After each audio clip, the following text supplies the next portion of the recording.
Hey guys, what's up? It's Whoopsies again, and today we're going to be showcasing a little bit of Doctor gameplay that I initially aired live last night during my stream, but I wanted to just show this game to you all as well. So this build that we have, we're setting it up in a custom game because I'm in the middle of prestiging my Doctor, and so I don't actually have these perks unlocked anymore on him. But we've just got Barbecue and Chili for some classic tracking and a little bit of blood points, Franklin's Demise to eat up those oh-so-important items, Sloppy Butcher to make sure that survivors take longer to heal and slow down the game a little bit, and then Spies from the Shadows just to make sure that we have a little bit of information throughout. So that's the build. Really hope you guys enjoy the gameplay. Can't wait to see you on the other side. Thompson House. All right. Take it.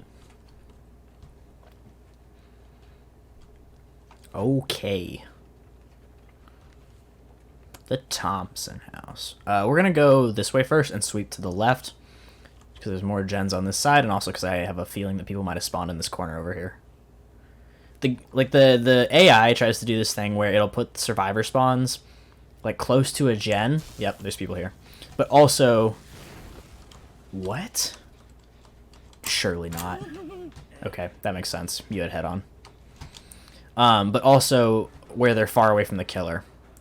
And so just using that information alone, a lot of times, without tracking perks even, you can kind of make a beeline for exactly where the survivors are going to go. We're going to get it down on this chain pretty quick. Yep. She's exhausted from head-on, so no dead hard or anything like that. And then we're going to get a hook, figure out where to go next with Barbecue. The reason she didn't scream there, and the reason that I knew she was in the locker, even though I didn't know that she was going to head on me, is because getting in a locker prevents you from screaming from the Doctor's shock blast.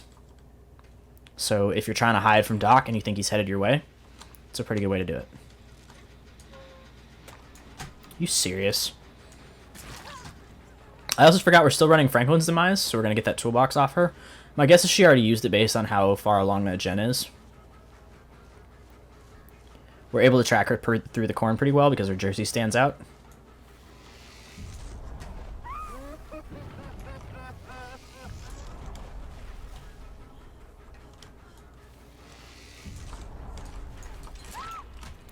Alrighty. Yep, they were able to finish off that gen she was doing. They healed up the Jane incredibly quickly. We see someone jogging in the distance. She probably has one of those two medkits that we want to knock out of their hands with Franklin's.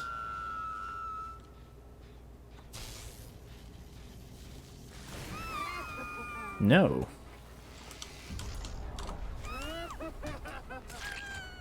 She's going to eat an M1 because she chose to stand on a pallet.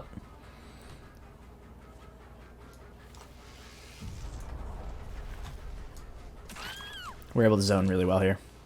We're in a slug. Get another hit on this girl. Make her drop her medkit.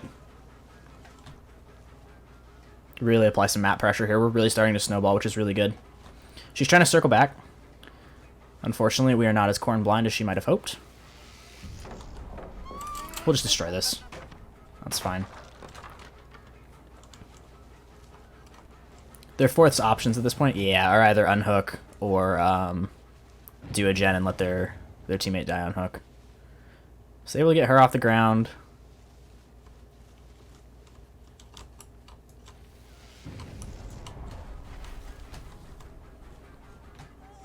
Oh, you weren't who I wanted to find.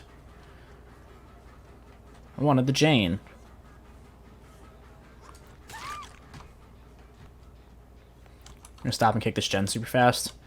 A little bit of a tunnel here, but also we know that they don't have Decisive Strike. So we can afford to do it. A little bit scummy, but their gen rushing is pretty hard, so we need to battle back a little. So now we can just get that Meg out of the game at any point in time going forward. Gonna use a Static Blast here to get them off the gen. Okay, so she's going towards this tile. I had my camera oriented that way to see if she would run deeper into the map, but she chose to stay at this tile.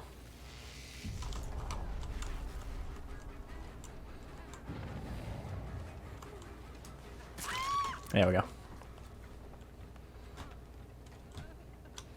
just going to check her on this hook real quick and keep it moving.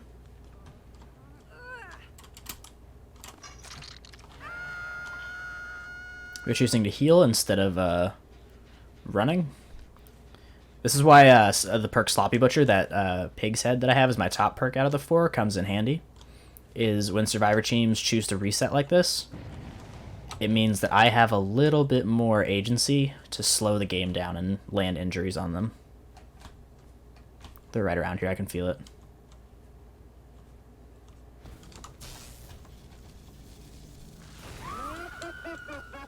Okay, we're going to chase the Jane.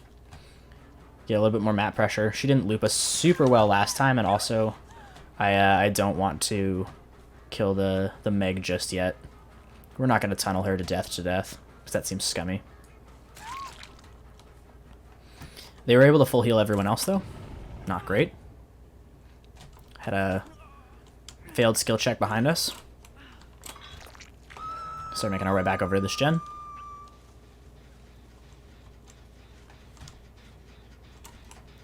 We'll stop and kick it. Yeah, I heard someone over here. Okay, well, if you want to be the one to draw aggro, now you're gonna die. So at this point, one of this girl's teammates should come tag in for her.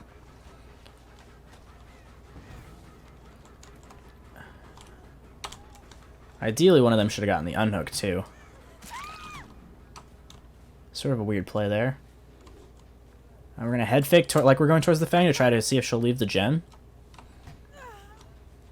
Yep, we got her to leave. Meg's now out of the game. Jane's on 2 hooks. We see someone up top with barbecue and chili. There's 2 people up top in this house. One of them's Fang. I think the other one might be Zarina? I don't know where this Fang's going. Might be a little lost in the sauce. I do not know what's happening at all here, you guys.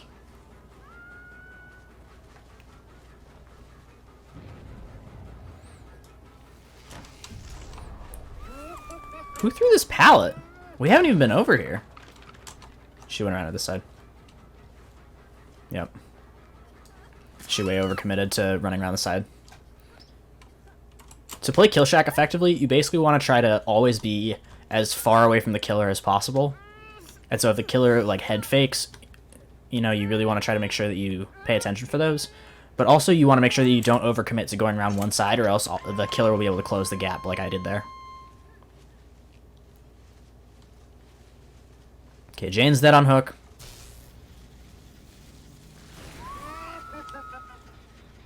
And the Zarina is up on that gen. Fang might go to stage 2 here. We're just going to play this loop like a normal mouse 1 killer. I guess not quite like a normal mouse 1 killer. I tried to plan for the double back, which she did not do.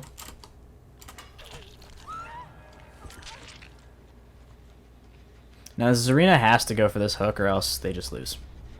So we know exactly where she's going. We can see the scratch marks are leading us all the way there. Had the unhook. Okay. She just got in a locker because Red Herring just procced. Alright, which one do we think it is?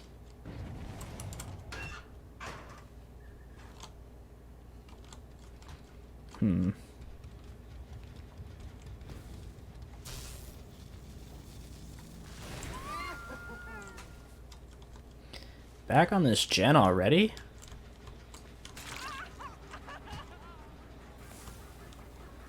So, because that pallet disappeared, that illusionary pallet, we knew that she ran right through it, because those only disappear when a survivor or when you run right past them as the killer. Fang's over here, self-caring in the corner.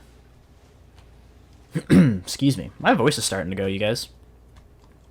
Talking for 4 hours is a lot. So why I've started keeping... I've got, like, LaCroix on hand right now, but just, like, keeping something to drink so that way I don't get too parched. I can still talk pretty. Alright, just gonna down her with the bat. Pick her up, toss her on a hook. Bish, bash, bosh. Hydrate or die. Hell yeah.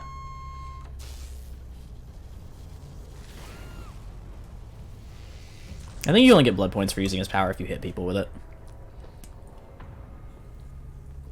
But we definitely do get points for sacrificing that Fang. So.